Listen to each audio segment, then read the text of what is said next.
Selamat siang, terima kasih kerana meluangkan waktu untuk bersama kami pada hari ini. Saya Yati dan saya harap sesi ini akan memberi anda wawasan tentang mempersiapkan anak autis untuk sekolah. Sebelum saya mulai, demi kepentingan mereka yang bersama kami untuk pertama kalinya, izinkan saya menceritakan sedikit tentang AP atau Autism Partnership.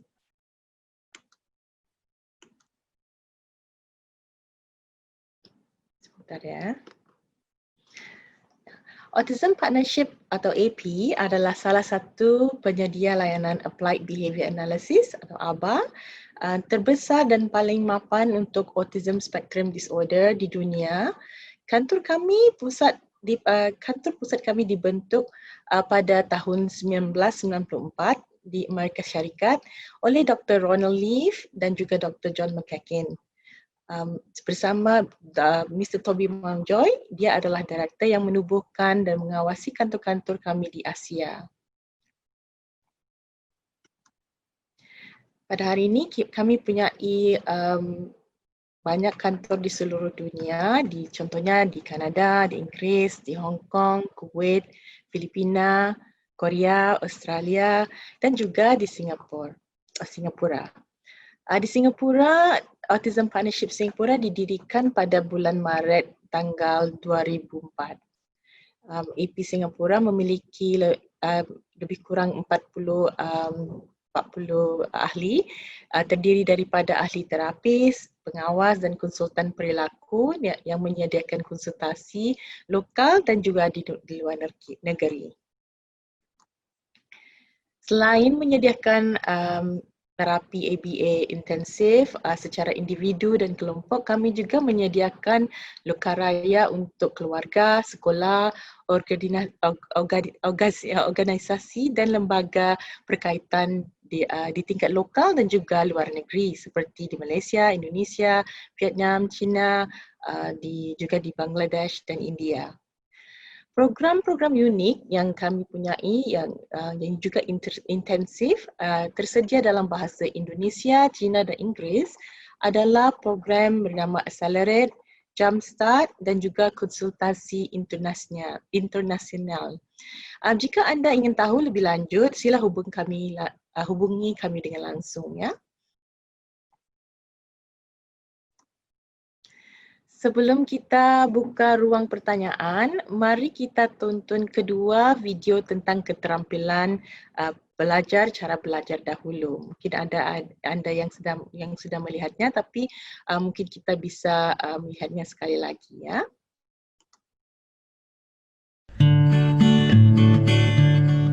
Parents are often concerned about their children going to school.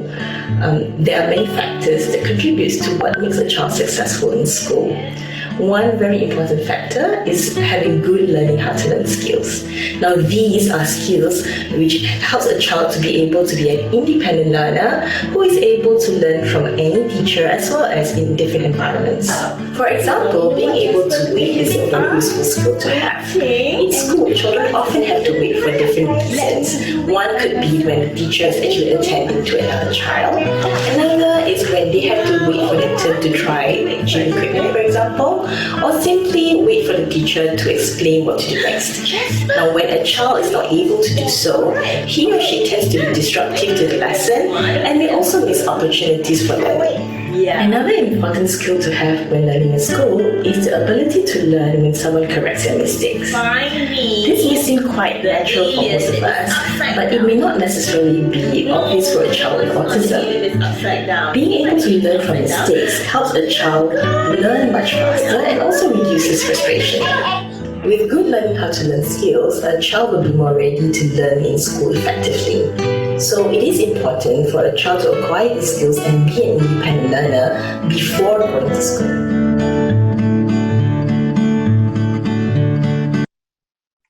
Video yang kedua.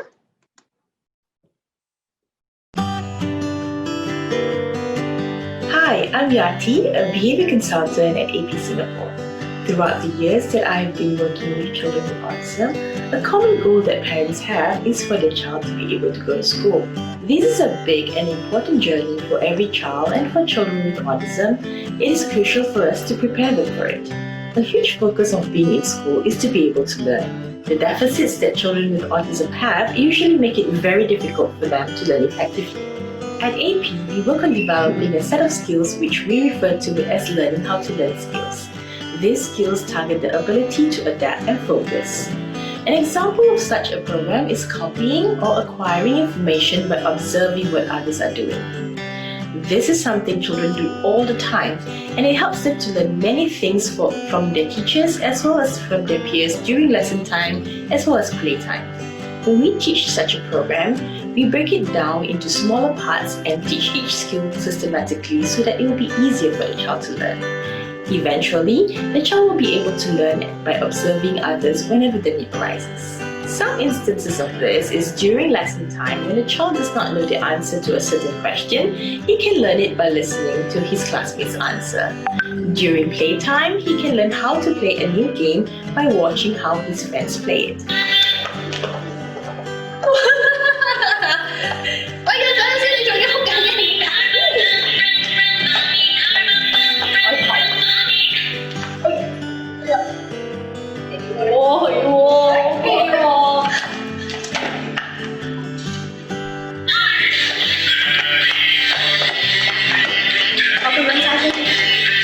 In order to do so, he needs to be able to sustain his attention, focus on the relevant parts of the game, and remember the information. By acquiring these skills, a child will not have to be taught every single thing and will be an independent learner who is able to learn naturally throughout his day. Okey, selesai sudah kedua videonya. Mari kita mulakan sesi tanya jawab. Sila ajukan pertanyaan-pertanyaan yang berkaitan dengan keterampilan belajar, cara belajar ataupun video-video yang telah kita lihat sebentar tadi. Bagi anda yang menggunakan komputer, anda bisa ajukan pertanyaan mengikut cara ini. Dan untuk anda yang menggunakan HP, anda bisa mengajukan pertanyaan mengikut cara ini. Saya akan memberi anda dalam masa 5 minit untuk mengajukan soalan-soalannya ya. Terima kasih atas pertanyaan-pertanyaan yang telah diajukan. Saya akan cuba menjawab beberapa soalan yang ada ya. Pertama sekali saya punya soalan sebagai ini, bagaimana cara meningkatkan fokus anak-anak dalam jangka waktu yang lama dan bagaimana membuat anak-anak tertarik pada kegiatan terapi. Saya juga punya satu lagi soalan yang agak sama, iaitu anak berumur 4 tahun setengah laki-laki kadang mau mengikuti instruksi tapi hanya pada aktivitas atau permainan yang anak suka seperti main bola, puzzle dan Lego, tetapi jika diminta untuk bermain yang lain tidak mau, apakah teknik khusus agar anak suka permainan dan aktivitas yang lain. Jadi saya akan menjawab soalan ini secara sekali ya. Terima kasih. Ini pertanyaan yang bagus. Apa saja keterampilan yang kita mahu meningkatkan, kita perlu melakukannya secara sistematis. Itu bermakna kita mesti membuat break down the skill, mengecilkan keterampilannya supaya enggak terlalu besar dan mudah untuk anak itu belajar. Dan pertama sekali ada beberapa faktor yang kita perlu lihat. Yang pertama, motivasi anak. Motivasi adalah faktor yang paling penting dari segi pembelajaran. Tanpa motivasi, anak-anak terutama sekali anak autis enggak bisa fokus dengan baik. Di antara program yang kami sering utamakan di AP adalah mengembangkan minat pada lebih banyak mainan atau aktiviti supaya anak itu mempunyai keinginan yang besar untuk mendapatkannya. Kemudian setelah kita mempunyai anak itu sudah mempunyai keinginan untuk bermain dengan mainan atau aktivitas yang luas dan suka sekali mau bermain dengan dia, kita mengadakan program seterusnya seperti membangunkan kontingensi. Apa itu membangunkan contingency, iaitu mengajar anak supaya cepat memahami bagaimana untuk mendapatkan apa yang dia mahu. Jadi setelah kita tahu apa yang dia mahu, kita akan mengajar dia, okey sekarang bagaimana kita dapatkan apa yang anda mahu. Atau lebih ringkas, apakah perilaku yang harus dilakukan anak itu untuk mendapat reinforcer, ya, mainan atau aktivitas kesukaannya. Bila anak itu sudah memahami, kita bisa merenggangkan waktunya agar mereka fokus untuk jangka waktu yang lebih lama. Ya, dalam jangka panjang kami ingin dapat memudarkan mengurangkan sistem reinforcer yang diberi dan bertukar kepada anak itu untuk istirahat secara alami seperti di sekolah. Ya, jadi untuk anak-anak yang enggak suka main, jadi anak yang umurnya 4 tahun setengah yang hanya bermain, mahu main aktiviti yang dia suka, pertama mungkin kita harus cari aktiviti-aktiviti yang dia suka itu supaya menjadi reinforcer-nya. Jadi contohnya kalau dia sudah suka main bola ya, tadi dia sudah suka main bola ataupun puzzle atau Lego, kita membuat dia bermain sesuatu yang lain dengan sebentar saja waktunya. Mungkin dalam masa 10 detik atau 20 detik, selepas itu bisa main bola. Jadi untuk dia, saya bisa deh untuk main yang contohnya main iPad ataupun main aktivitas yang lain, bermain kereta sebelum kita main Lego. Ya. Satu lagi faktor yang adalah juga program yang tepat untuk meningkatkan fokus. Kadang-kadang anak ini sukar untuk meningkatkan fokusnya.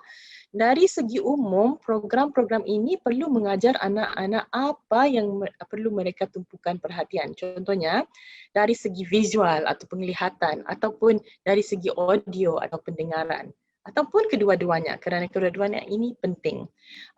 Anak-anak autis biasa cenderung belajar dari segi visual dan mungkin agak lemah dari segi audio kadang-kadang, ya. Tetapi ini tidak bermakna mereka tidak boleh memperbaikinya dan yang paling utama menggunakan keduanya untuk belajar dengan lebih mudah. Nah, ini sebabnya saya akan bicarakan tentang keterampilan belajar cara belajar pada tanggal 24 September nanti dengan lebih luas. Ya, ada banyak program-program yang bisa saya tunjukkan. Di antaranya ialah program bagaimana mau membuat anak itu menunggu. Ada satu soalan bertanyakan bagaimana untuk membuat anak menunggu. Jadi pada tanggal 24 September nanti saya bisa menunjukkan cara terperinci bagaimana membuat anak itu menunggu dan tidak terus berlari ke sana ke sini, bisa duduk, bisa fokus dan belajar dengan baik. Ya. Bahagian kedua pertanyaan tadi ialah bagaimana membuat anak tertarik pada terapi. Ya, ini harus menjadi tujuan utama setiap terapis. Ya, ini adalah kerana bila anak itu tertarik pada terapis itu bermakna anak itu tertarik atau suka belajar. Ya, bila dia mahu menjalani terapi itu bermakna dia akan suka belajar. Kerana dalam terapi itu kita mengajar keterampilan-keterampilan yang mereka perlu belajar, ya. Jadi yang pertama motivasi. Sama seperti tadi, setiap anak itu perlu motivasi. Dalam applied ABA analysis ataupun ABA, kita utamakan penggunaan motivasi untuk mencapai segala yang kita mahu mengajar. Ya, tanpa motivasi kita juga enggak akan buat sesuatu. Saya enggak akan ada di sini ya kalau saya enggak punya motivasi. Ya, motivasi contohnya kita kalau di kantor bekerja mendapat gaji atau uang, dan yang lain pula mungkin kita punya minat dalam pada bidang itu. Jadi motivasi minat dan mungkin dapat gaji itu bisa membuat seseorang itu datang ke kantor. Ya, jadi untuk anak-anak itu juga sama. Kalau kita mahu meningkatkan motivasi mereka untuk belajar atau untuk membuat terapi, kita harus mencari motivasinya. Ya, ini juga bisa menjadi satu topik yang kita bisa huraikan dengan lebih jelas. Bagaimana jadi kita punya sistem atau cara yang terperinci. Bagaimana untuk mengembangkan minat mereka supaya meningkatkan motivasi mereka. Yang kedua, kita harus memecahkan keterampilan menjadi bahagian-bahagian yang lebih kecil supaya mudah untuk anak itu memahaminya dan mempelajarinya. Sering anak enggak suka terapi kerana dia harus belajar sesuatu yang sukar. Bila kita enggak menjadikan menjadikan keterampilan menjadi bahagian-bahagian yang kecil sehingga mudah untuk anak itu belajar, mereka sering berdepan dengan kesulitan. Ya, jadi kalau kita meletakkan diri kita dalam keadaan mereka, jika setiap hari saya datang ke sekolah atau ke senternya dan sering menghadapi kesulitan, saya enggak mau datang, saya enggak mau belajar. Ya, jadi untuk memudahkan pembelajaran mereka itu kita harus memecahkan keterampilan jadi bahagian-bahagian yang lebih kecil untuk dia mudah belajar. Ini sangat-sangat penting. Ya, jadi motivasi, pecahkan keterampilan dari kepada bahagian-bahagian yang lebih kecil. Yang ketiga, memasukkan keterampilan yang mahu diajar dalam kegiatan atau aktiviti yang anak itu suka supaya mereka lebih cenderung untuk belajar kerana mereka merasa menarik. Ya, contohnya kalau anak itu suka main air, ya, jadi sambil main air itu kita bisa mengajar label-label haiwan contohnya. Ya, jika anak itu suka contohnya suka melihat buku, kita menggunakan buku-buku yang dia berminat untuk mengajar dia berfokus contohnya. Jadi kita perlu menggunakan aktivitas yang dia suka supaya mudah untuk dia itu cenderung untuk belajar. Ya, harap ini dapat menjawab soalannya. Mari kita lihat soalan lagi. Okey. Ya, satu lagi ini, persiapan apa yang harus saya lakukan sebelum anak saya pergi ke sekolah? Ya, secara global kita bisa mempersiapkan anak dari segi keterampilan belajar, cara belajar seperti memahami dan mempelajari dari feedback yang diberi oleh guru, bisa menunggu, punya ketekunan untuk mengatasi tantangan, belajar melalui observasi seperti di video tadi dan banyak lagi yang akan saya huraikan di webinar di September nanti. Jadi ini kita bisa berdiskusi dengan cara mendalam. Ya. Lagi satu, untuk menyedia persediaan sekolah, pemahaman bahasa anak itu harus baik. Jadi kita harus meningkatkan pemahaman bahasanya supaya dia bisa memahami bila guru itu sedang mengajar. Ya, kalau dia enggak faham apa guru itu sedang mengajar, agak sukar untuk dia memberi fokus. Ya, contohnya kalau saya ini duduk di dalam kelas Jerman, saya enggak bisa terus fokus kerana enggak faham. Ya, lagi satu, berkomunikasi dengan baik. Bila anak itu bisa berkomunikasi dengan baik, dia bisa meluahkan kesukarannya, dia bisa meluahkan apa yang dia rasa, apa yang dia lihat. Jadi ini akan membuat pembelajaran di sekolahnya lebih mudah dan juga interaksi di antara dia dan teman-teman. Ya. Dan yang ini yang terakhir, keinginan dan keterampilan sosial yang baik. Ini adalah satu domain yang sangat besar dan harus diutamakan sebelum kita memasukkan anak ke dalam sekolah. Ya. Setiap bidang atau faktor ini ada banyak pecahannya dan harus diajar secara mendalam untuk menolong anak-anak sedia untuk masuk ke sekolah. Saya kerap mendengar ibu-ibu atau bapa-bapa yang bertanya, bisakah saya masukkan anak saya ke sekolah supaya dia belajar bergaul atau berkomunikasi dengan teman-temannya? Jawapan saya enggak. Ajar dulu bagaimana berkomunikasi dan keterampilan-keterampilan sosial sebelum memasukkan dia ke sekolah. Ya, ini sangat penting. Soalan lagi satu, mungkin saya jawab soalan yang satu lagi. Bisa saya lihat ada berapa soalan di sini.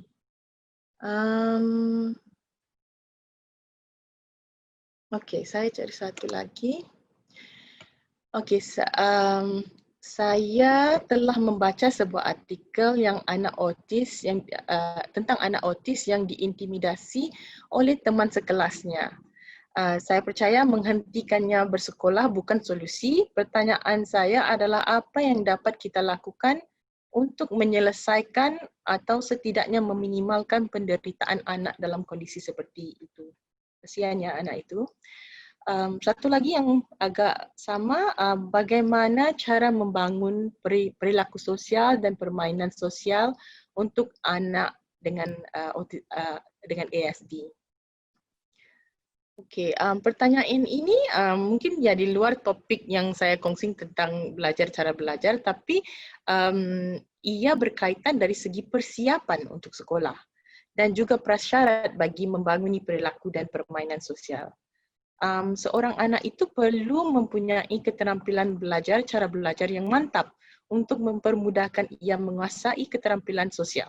Ya, keterampilan cara belajar ini adalah dasar ataupun fondasi untuk belajar apa saja keterampilan di sekolah ataupun di luar sekolah. Inilah sebabnya kita harus mengutamakan dan membangunkan ia bagi anak-anak autis supaya mereka lebih mudah belajar dan berinteraksi.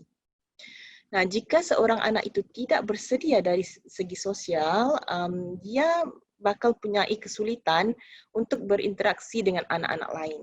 Ya, ini boleh menyebabkan berbagai masalah dan salah satunya adalah berlakunya intimidasi seperti yang telah terjadi pada anak autis di dalam artikel yang dikongsikan itu. Anak itu bisa belajar tapi nggak bisa bergaul dengan teman-temannya. Ya.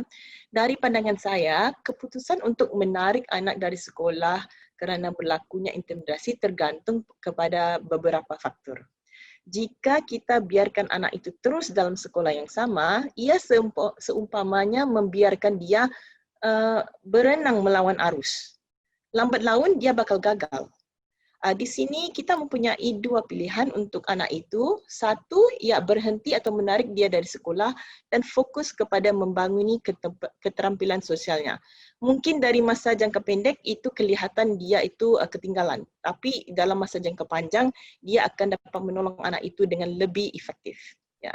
Yang pilihan kedua ialah bertukar ke sekolah yang lain supaya dia mempunyai peluang yang baru dan didukung dengan program keterampilan sosial yang baik.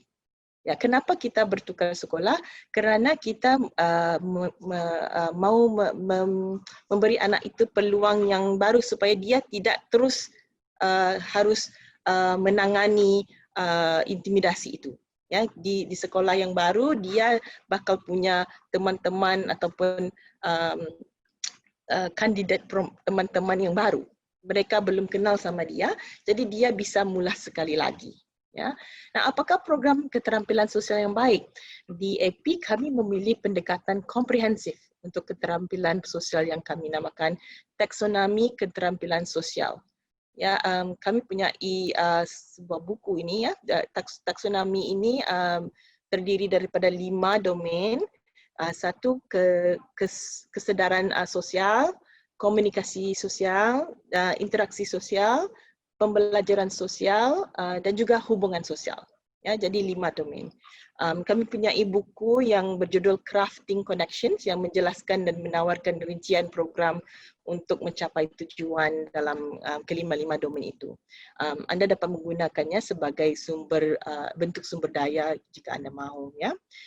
Sama dengan keterampilan lain, kita harus sistematik dalam mengajarnya. Biasanya kami mengajar supaya anak itu bisa praktis bersama guru atau terapis, ya, dari segi individu. Ya. Kemudian bersama teman, tapi satu persatu, bukan ramai teman. Kemudian dalam kelompok-kelompok kecil sebelum beralih ke kelompok-kelompok teman yang lebih besar. Ya. Jadi lebih ramai temannya. Satu mitos yang sangat salah adalah memasukkan anak ke sekolah dengan harapan untuk belajar berinteraksi bersama teman-teman tanpa membuat persiapan yang lengkap. Ya, persiapannya mungkin sedikit, lepas itu okey kita cuba. Itu sering membuat anak itu gagal kerana sosialisasi ini sangat kompleks. Ya, dan kita perlu mempersiapkan anak itu kerana dalam anak autis ini, interaksi sosial ini adalah faktor yang paling dia tidak punyai. Ya, paling mencabar bagi mereka untuk berinteraksi secara sosial. Okay, saya harap sepertinya kita sampai ke akhir sesi jawab. Saya harap saya telah mendapat memberi sedikit keterangan tentang soalan-soalan yang atau pertanyaan yang diberi. Terima kasih. Bagi anda yang mungkin belum mendapat jawapan kepada pertanyaan anda, mungkin saya dapat melakukannya di webinar kami di bulan September kerana kami juga memiliki segmen yang serupa dan agak lama sedikit ya. Jadi terima kasih atas partisipasinya dan kami akan berakhir di sini. Sebelum kami akhiri, kami sangat menghargai umpan balik anda. Mohon luangkan waktu untuk mengisi survei sebelum anda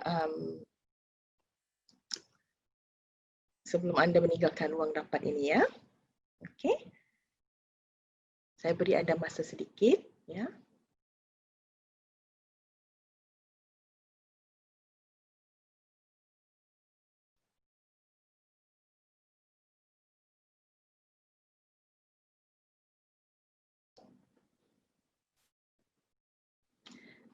Dan bagi anda yang mahu informasi terbaru tentang acara atau projek-projek kami di masa depan, bisa mengikuti kami di dalam laman-laman yang tersebut.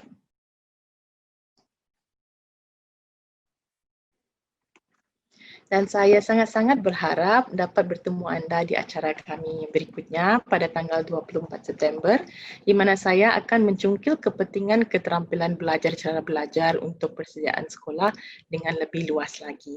Ya, terima kasih kerana bersama saya hari ini. Saya mohon maaf jika ada tersalah silap ataupun tuturnya kurang jelas kerana bahasa Indonesia ini baru bagi saya ya. Terima kasih dan selamat siang.